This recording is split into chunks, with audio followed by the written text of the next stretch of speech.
Hello kan sungmite ho amasan.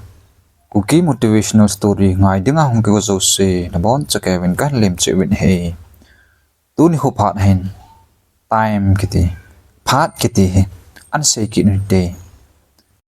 Chi phat man dan kiti time kiti in het them the na de bu chun tu sim ngai ta khat he an se u te khaile hele tu sim chun se pan taw he te.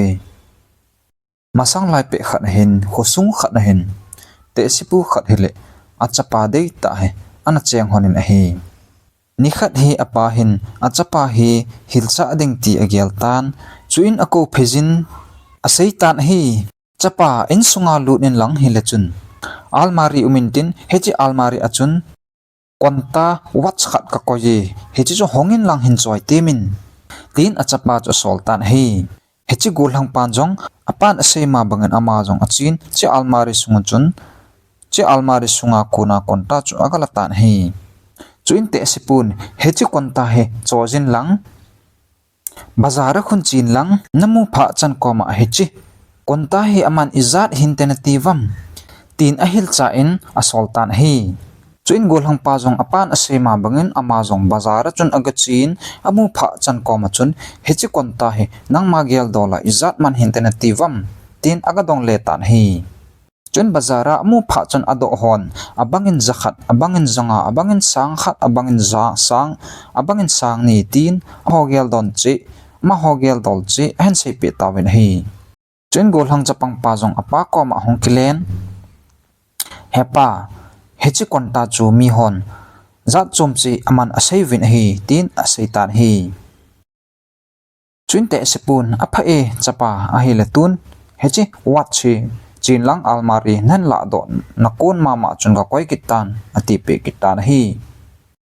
azing ni khun te sepun achapa cha ako phe kitan chuin almari sunga konta umchu galadin asol kitan hi chuin golhang pa jong achi kinin almari sunga konta watch cho gal do kitan chuin te sepun achapa ko ma ase kitan chapa tun chi kinin lang hechi konta sunga phat ki tolpa he izat man hintentivam tin gadong ki temin tin asol ki tan hi chuin golhang pa jong apan asema bangin amazong lungop ka na nei pumle kapa hin ipi khat to khat ei bol sa god hi de otin lunggim to thun bazar hin achi kinin amu pha chan chu hechi wat konta sunga phat ki tolpa he aman izat hintentivam tin mi amu pha zo se chu aga dong kitan hi chuin mi hon hechi golhang pa he angwal atlanang thima hinte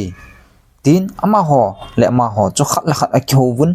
seita ve ama sa chungin konta he aman ei hungdong wen tu chungin hechi konta sunga phat ki tol pa he izat ham tin ei hungdong ki ve tin ke hovun abangin ano da ovin abangin nuisat hotolet nen abangin tot nopnan anei tawin hi mi hon abol na chu ven hi le golhang pa jong alung adong le tan chuin ahong pheile dukan in khat hen te se khat hi anaki mo chel chul hi ahum do tan hi chuin golhang pan te se pu chu athu do ho chu adong ki tan hi le te se pun jong hechi golhang pa hen ipi ado go ham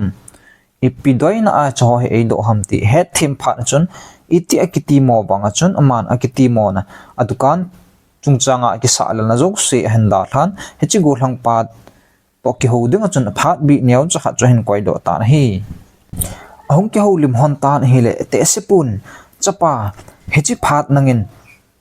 konta sunga phat ki tol pa nei do pa hi koi machan aman hizat hi ti asai theipon chule hechi phat ki ti aman tamdan hi akrol nei zong la chun chuma cho zo hoi he bon hi hizi chun phat he ki tup ke chan mang chan hechi phat kiti hi aphana phat hi amawang aphat lo na khat jong om ki nen hi aphat lo na chu hi a hele hechi phat kiti hi achi mang thejin hi chule aphat na ki chu hi ki na hele thil se bol na hi hanlang thil pha bol na hi jong la hechi phat kiti hi nangman na dei namang cha thei ki nen hi mi hau hile mi gen the hile hechi 24 hours phat time kiti hi kinai chi in hi hizi achun nangin ven hechi phat kiti chu ipi thil pha chom bol na na nei jam chule na phat man dan hi minute ni second ni gejin ipi thilpha bol na namanam tin hisa bol jing jingin tin te sibun gulhang pa ko machun asaitan hi chuin gulhang pan te sipu tu sei zo si chu ngai cha hil ama jong achi sa chenga a phat man hil ho aki het do in chule phat man je het na lama amit lam aki kyaw tan hi chuin watch chu hen chojin apa ko ma ahong kile tan